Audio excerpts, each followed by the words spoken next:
बहरकैफ हम एक ऐसे मजहब से जुड़े हुए हैं जिस मजहब में जर्रा बराबर किसी इंसान पर जुल्म ज़्यादती की परमिशन नहीं है। अल्लाह के नबी की एक हदीस है, अल मुस्लिम मन सलिमल मुस्लिमून मिन लिसानिही व यदिही। इस हदीस में तो मुसलमान का जिक्र है कि सच्चा मुसलमान वही है जिसके हाथ से, उसके जुबान से, उसके पैर से, उसके बॉडी के किसी भी अज़्व से किसी दूसरे को तकलीफ नहीं होनी चाहिए, वो सच्चा मुसलमान है। लेकिन एक दूसरी हदीस में है, अल मुस्लिम मन सलिमन नासा, कि सच्चा मुसलमान वो है जिसकी जुबान से, जिसके पैर से, हाथ से किसी इंसान को तकलीफ नहीं पहुंचनी चाहिए। A Muslim does not harm a fellow Muslim and fellow mankind. किसी भी इंसान को तकलीफ नहीं पहुंचनी चाहिए। हमारा यह अकीदा है, हमारा यह मानना है, हमारी शरीयत का यह फरमान है। मगर फिर भी दुनिया इल्जाम ये लगाती है कि अरे ये मुसलमान तो अपने पूरे बदन में बम लपेट कर आते हैं और फिदायीन बनकर अपने आप को उड़ा लेते हैं और वो अपने आप को शहीद करते हैं और जन्नत में हूरें उनकी इंतजार कर रही होती है। इसलिए मुसलमान इस घटने को वजूद में लाते हैं। कहीं पर भी कोई बम ब्लास्ट होता है तो फौरन उसका तार जोड़ दिया जाता है किसी न किसी मुसलमान से, किसी न किसी कलमा गो इंसान से। क्या इस्लाम में इसकी परमिशन है? कौन सी किताब में?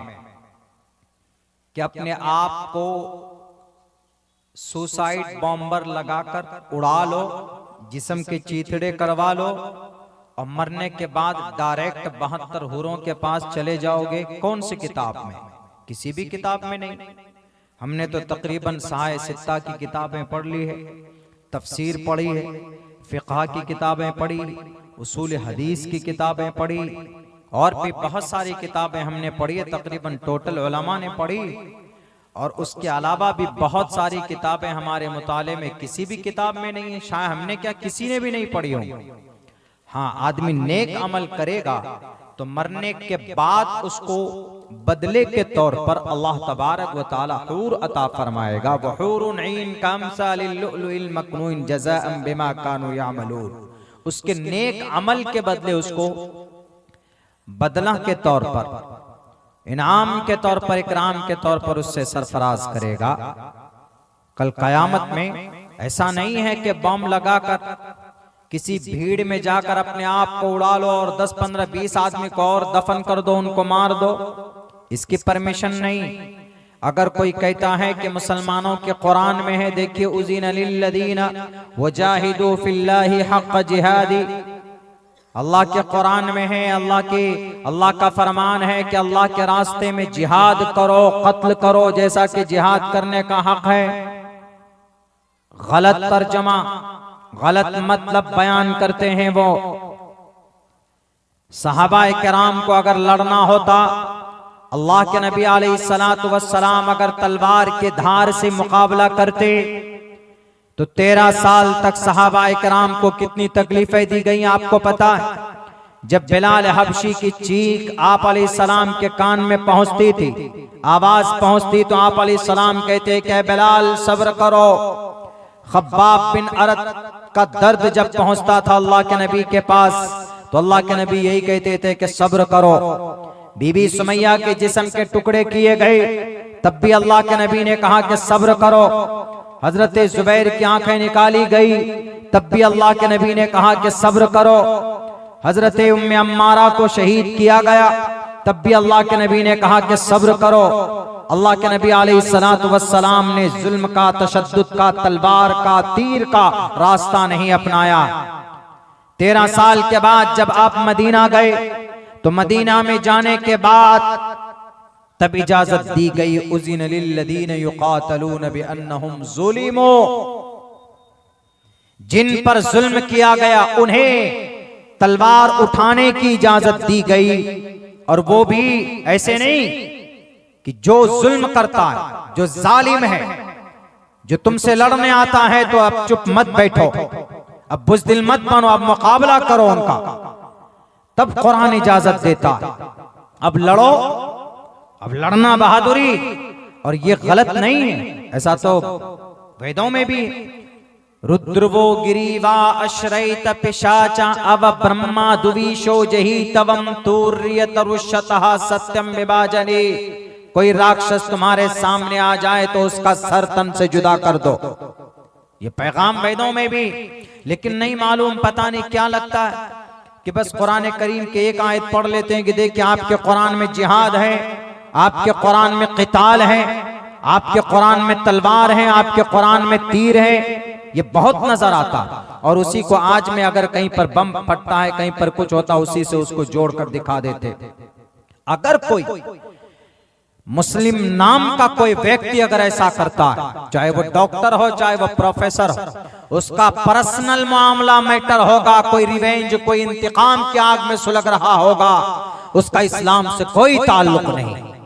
इस्लाम किसी डॉक्टर का नाम नहीं, इस्लाम किसी प्रोफेसर को देखकर इस्लाम का मुताला नहीं किया जाएगा।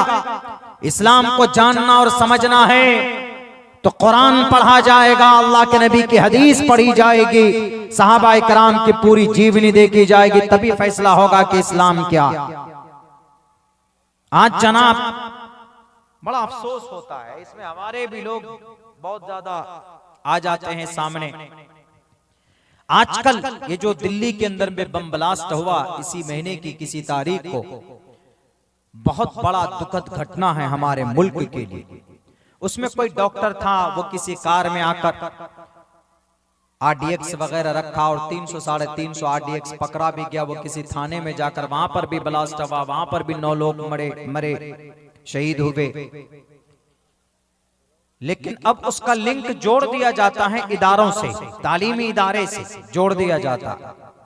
वो डॉक्टर था, वो फलां यूनिवर्सिटी में पढ़ रहा था, फलां यूनिवर्सिटी में। मेरा ये दावा है, दावा नहीं बल्कि मेरा ये चैलेंज है पूरे भारत के सारे एजेंसीज को, क्या आप किसी भी इदारे को आज तक, कोई भी मदरसा, आपके बारसोई बलरामपुर में कितने इदारे, क्या किसी इदारे में या पूरे सीमांचल में, पूरे बिहार में कितने इदारे, किसी भी मदरसे से, किसी भी मदरसे के बारे में आज तक ये आवाज आई कि फलां मदरसे के अंदर आरडीएक्स रखा गया, फलां मदरसे के अंदर बारूद बनाया जाता है, फलां मदरसे के अंदर आतंकवाद खड़ा किया जाता है? आज तक कोई दुनिया की बड़ी से बड़ी एजेंसी ये साबित नहीं कर पाई। क्यों? ऐसा होता ही नहीं। मदरसों में होता क्या? मदरसों में टूटा फूटा बच्चों के टूटे फूटे कपड़े मिलेंगे, बैग मिलेंगे, टूटी फूटी चटाई मिलेगी, उनके बैग में 1-2 जोड़ी कपड़े होंगे और कुछ नहीं। और वहां पर तुमको लोहा और आरडीएक्स ढूंढते हो। पकड़ लिया गया अल फलाह यूनिवर्सिटी के जब्बात साहब को, सिद्दीकी साहब को, वहां के चांसलर थे। और इस पर हमारे, हम सब के इस वक्त के रहबर रहनुमा हजरत मौलाना अरशद मदनी दामत बरकातहुम, उन्होंने ये आवाज, उन्होंने ये बात कही कि देखिए कि इस देश के अंदर मुसलमानों को मिटाने के लिए, खत्म करने के लिए कितनी साजिशें रची जा रही। एक वहां पर जुर्म हुआ, बम फटा, फौरन से चांसलर को पकड़ लिया गया। 1962 में ये यूनिवर्सिटी बनी, अल फलाह यूनिवर्सिटी फरीदाबाद के अंदर। सैकड़ों इन्होंने इस देश के बड़े बड़े इंजीनियर, डॉक्टर पैदा करके इस यूनिवर्सिटी ने दुनिया को दी। उसके चांसलर को जो पकड़ा गया, उसका चांसलर मनी लॉन्ड्रिंग के केस में पकड़ा गया है, बम ब्लास्ट के केस में नहीं, मनी लॉन्ड्रिंग के केस में पकड़ा गया। मुल्जिम है, मुजरिम नहीं। मुल्जिम और मुजरिम में फर्क होता। हाई कोर्ट या सुप्रीम कोर्ट में उसका गुनाह साबित हो जाए तो वो मुजरिम है, या सिर्फ इल्जाम है, साबित नहीं हुआ है, शक की बुनियाद पर पकड़ा गया तो वो मुल्जिम है। मुल्जिम और मुजरिम में जमीन और आसमान का फर्क होता है। हजरत मौलाना अरशद मदनी साहब ने ये बात क्या कही? अब पूरी दुनिया के ये गोदी मीडिया उसके पीछे पड़े हुए, क्या रे मौलाना साहब ने देखिए तरफदारी की है उस यूनिवर्सिटी के चांसलर की। याद रखो, एक यूनिवर्सिटी नहीं, अगर मुसलमान यूनिवर्सिटी बनाकर अगर आतंकवाद पैदा करता तो मुस्लिम अलीगढ़ यूनिवर्सिटी की तारीख जिंदा है। मुस्लिम अलीगढ़ यूनिवर्सिटी से आज भी एक भी आतंकवाद पैदा नहीं हुआ। और फिर मौलाना अबुल कलाम आजाद नेशनल उर्दू यूनिवर्सिटी मौजूद है हैदराबाद के अंदर। इसके अंदर से पढ़ने वाले आज भी बच्चे पैदा होते हैं, डॉक्टर, इंजीनियर, मास्टर बनते हैं। ख्वाजा मोइनुद्दीन चिश्ती विश्वविद्यालय जो लखनऊ के अंदर है, इससे कोई आतंकवाद पैदा हुआ। जामिया हमदर्द दिल्ली के अंदर लोकेटेड है, इससे कोई आज आतंकवाद पैदा हुआ। दारुल देवबंद, इससे कोई आतंकवाद पैदा हुआ। नदवतुल उलमा लखनऊ, क्या इससे कोई आतंकवाद पैदा हुआ? नहीं हुआ है। अगर मौलाना ने यह बात कही है तो मौलाना की बात पर किसी को मिर्ची नहीं लगनी चाहिए। और कौन है मौलाना? मौलाना मेरे पर्सनली उस्ताद भी हैं, सैकड़ों हुफ्फाज, सैकड़ों उलमा और सैकड़ों उन्होंने इस देश के अंदर स्पिरिचुअल पर्सन को पैदा किया, आलिम हुफ्फाज कुर्रा को पैदा किया। मौलाना अरशद मदनी कोई ऐसी वैसी हस्ती का नाम नहीं, बल्कि उनके वालिद मोहतरम फ्रीडम फाइटर, स्वतंत्र सेनानी, जिन्होंने अंग्रेज की आंखों में आंखें डालकर ये बात कही थी कि अंग्रेज तो मुझे डराता है, मेरे सर पर जो सफेद रंग की पगड़ी है ये पगड़ी नहीं बल्कि ये कफन है। अंग्रेज की तोप की किसी गोली में वो ताकत नहीं है जो हुसैन अहमद मदनी के सीने को चीर कर निकल जाए। उसके बेटे का नाम अरशद मदनी। अगर अरशद मदनी बोलते हैं तो सच बोलते हैं, उनकी बोल में और उनकी आवाज में कोई छोल नहीं, उनकी आवाज में कोई गलतफहमी नहीं। लेकिन यहाँ हमारे कुछ लोग आ जाते उनके अगेंस्ट में बयान देने के लिए कि हमारे मदरसों में जो जालिम लोग इस तरह का आतंकवाद पैदा करते हैं, मदरसों में नहीं पैदा होता, यूनिवर्सिटी में नहीं पैदा होता। मैंने अभी 3, 4, 5 यूनिवर्सिटी के नाम बताए, जरा बताए जितने भी लोग बम ब्लास्ट में पकड़े गए। सन 2008 या 6 के अंदर में मालेगांव में बम ब्लास्ट हुआ था, वहां पर कौन पकड़ा गया? प्रज्ञा सिंह ठाकरे, जो भोपाल की MP बनी, जयप्रकाश और जनाब सुधाकर द्विवेदी, सुधाकर त्रिवेदी। मुसलमान कभी भी किसी की जान नहीं ले सकता धर्म के आधार पर कि नहीं मैं किसी हिंदू को जिबा कर दूंगा, मैं किसी को बम लेकर अगर कहीं पर बम फोड़ दूंगा, लोग मर जाएंगे, मैं जन्नत में जाऊंगा। नहीं, जन्नत में जाने की बशारत नेक अमल पर है। मन अता अल्लाह व रसूलहु फक़द फाज, जो अल्लाह और उसके रसूल की इत्तिबा करेगा यकीनन वो कामयाब होगा। गीता में भी ये बात कही गई है, गीता में भी ये बात कही गई खुले लफ्जों में, तस्मात् शास्त्रम परमाणम तिकारिया अकारिया व्यवस्थितो ज्ञात्वा शास्त्र विधानोक्तम कर्म कर्तु मेहरसि ये शास्त्र विधि मुत्सरज्य वर्तते काम कार्ता न स सिद्धिं वाप्नुति न सुखम न प्राम गतिम। राजा तो धर्मस्य तो स्यात् परजाना वचोपकारका राज्यम धर्मे नियो भारता से राज्य नाति यज्ञ स्मृता। जान नरपति परजा सुखदाता सो नर तुरत नरक हो जाता। ईश्वर और परमात्मा के संविधान के खिलाफ अगर कोई जिंदगी गुजारेगा, फैसला करेगा, सो नर तुरत नरक हो जाता, तो फौरन वो नरक में जाता। गीता का ये मंत्र है, जैसे कुरान में है मन अता अल्लाह व रसूल, अल्लाह और उसके रसूल की जो इताअत करेगा फक़द फाज, यकीनन वो कामयाब हो गया। ये कद माजी में दाखिल है, और जब फेले माजी में लफ्ज कद इस्तेमाल किया जाता है तो इसका मतलब होता है यकीन का, यकीनन वो कामयाब हो गया, फक़द फाज।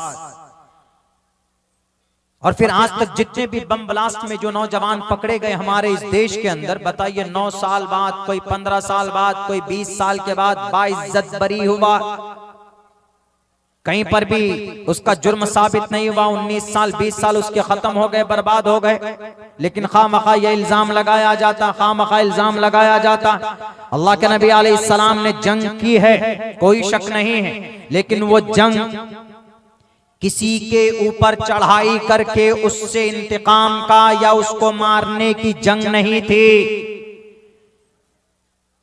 जंगे बद्र में अबू जहल सर पर चढ़ गया था, तब अल्लाह के नबी ने कहा मैं कोई कमजोर नहीं हूं।